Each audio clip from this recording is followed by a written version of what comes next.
Hello, this is Sunday, it's July 18th, and we are headed into week 11 of our online astronomy course. We have a lot to learn about this week. We're going to learn about the lives of the stars, how stars are change throughout their lives. They start out on the main sequence of the HR diagram, the Hertzsprung-Russell diagram, and how they evolve from there as they use up the nuclear fuel in their centers. And one of the main tools we're going to use to do this is something you learned about last week, and that is the Hertzsprung-Russell diagram. So let me just put that on the screen here for a second, just to share that with you. Here it is. Here's our Hertzsprung-Russell diagram. And all this is that it just, for every star in the sky, you can place that star on the Hertzsprung diagram according to how hot its surface is, its surface temperature. And that's on the horizontal scale here. It goes from cool stars on the right-hand side to hot stars on the left-hand side. So it goes from red to blue. And on the vertical scale is the luminosity of the star, how much energy the star emits per second. And in this diagram, it's compared to the sun. So 1 here means that the stars along this line, this horizontal line right here, have the same luminosity that the sun does, just as bright as the sun is. Here are stars a little bit higher up, stars that are 100 times brighter than the sun.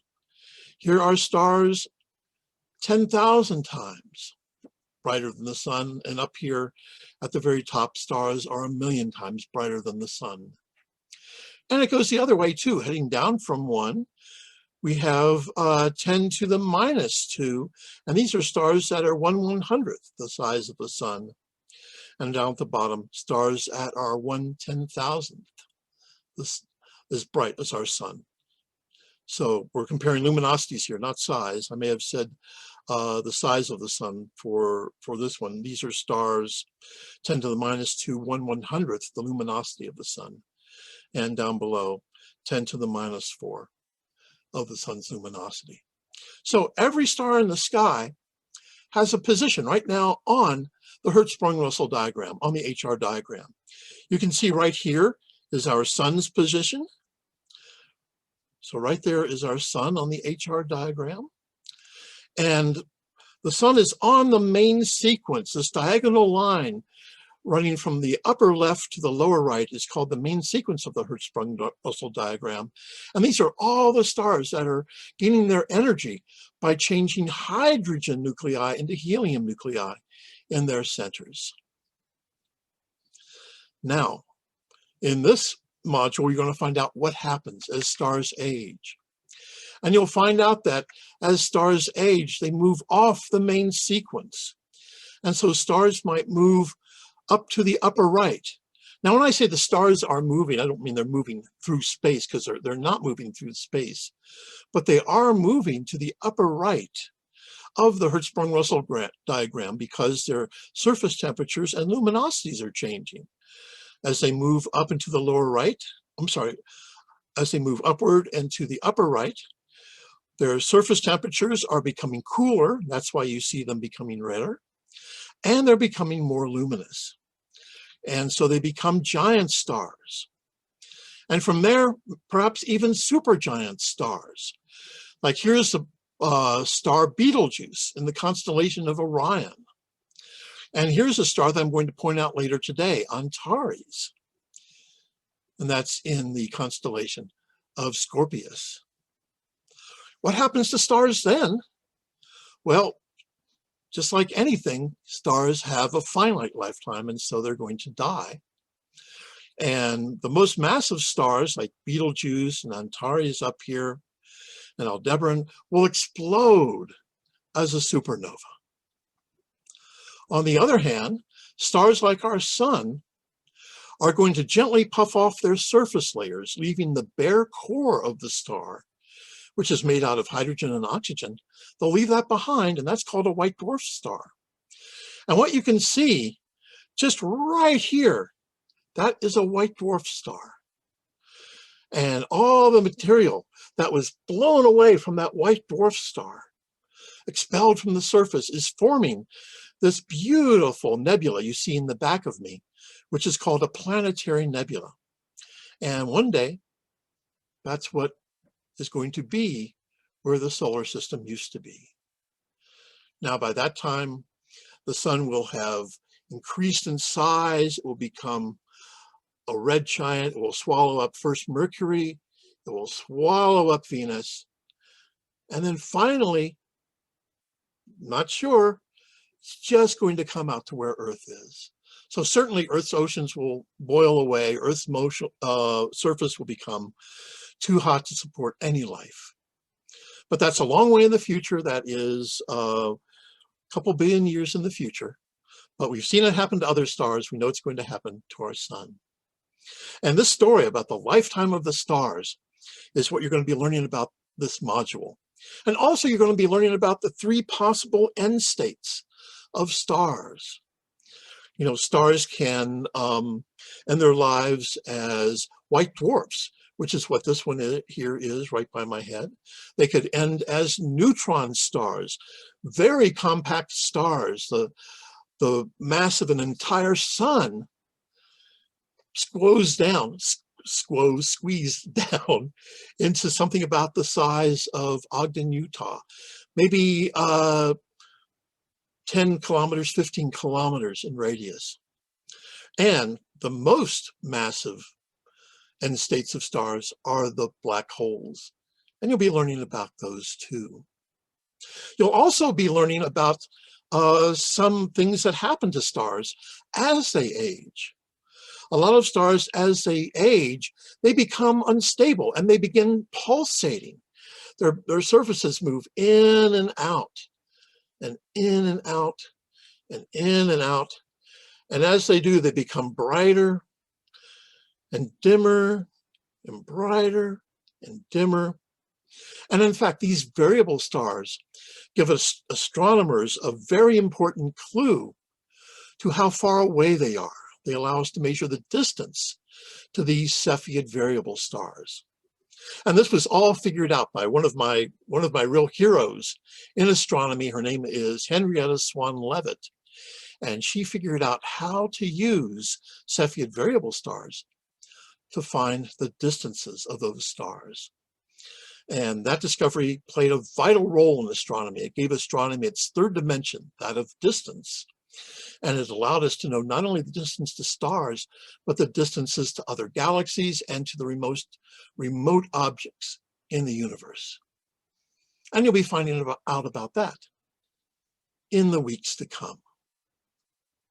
So, a lot to find out about. And there's some cool stuff going on in the sky this week I want to show you. So let me just pull up Stellarium here for a second. And here's something you can take a look at on Pioneer Day, July 24th. If you're not in Utah, you don't know about Pioneer Day, you can look that up. But this is something you can see out on July 24th in the evening around 11 o'clock. If you just go out and you look to the south, and you get quite the panorama looking to the south. Because over here to the south, and I'm going to turn this just a little bit because right now my head is hiding part of this, you can see a couple constellations. You can see the constellation of Scorpius right here. Here's the head of the scorpion coming down here through his neck. This is the, remember the red giant star Antares I showed you on the HR diagram. Here it is. And here's the body of Scorpius, and here's the stinger in the tail. There is Sagittarius, the little teapot. So here's the body of the teapot. Here's the spout. Here's the handle over on the left. And here's the lid. So there's Sagittarius. And right above the spout of Sagittarius, you can see the Milky Way. Now, you're not going to have a great view of the Milky Way on Saturday, the 24th. It's the day of the full moon. And if I just turn the sky a little bit more around here toward the east, you'll see what else is happening. If you take a look up, you'll see that the moon is just passing by Saturn and Jupiter. And in fact, if I go back a day to the 23rd, you can see here the moon is approaching Saturn. It's moving toward the east. So here's the 23rd, that's Friday. Sorry, I went backward again. Here is Friday the 23rd. Here is Saturday the 24th, Pioneer Day. You can see the moon is right between Saturn and Jupiter. And on the 25th, it will be right under Jupiter. So that's not a bad way to celebrate Pioneer Day. Go out in your yards, look to the south, and it will be even better under a darker location. But you can admire Scorpius, which is just about directly south. To the little bit to the east of that is Sagittarius, the Teapot, the Milky Way, and then here's Saturn and Jupiter. I'll turn back to the 24th for a second. Here's the 24th, and between Saturn and Jupiter is the full moon.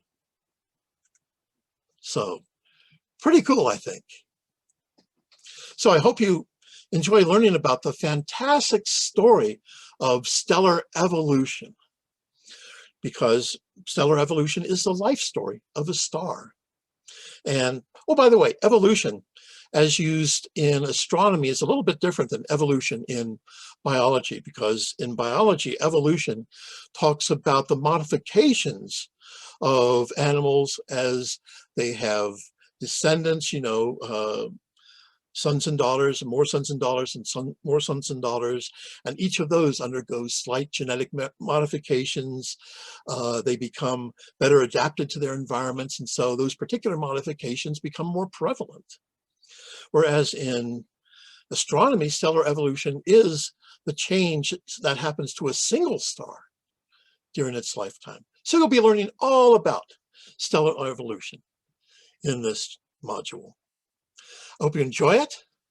And if you have any questions, as always, you can send me an email. You can ask me question discussions.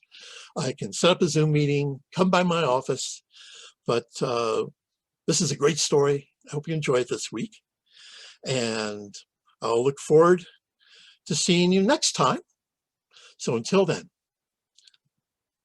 bye-bye.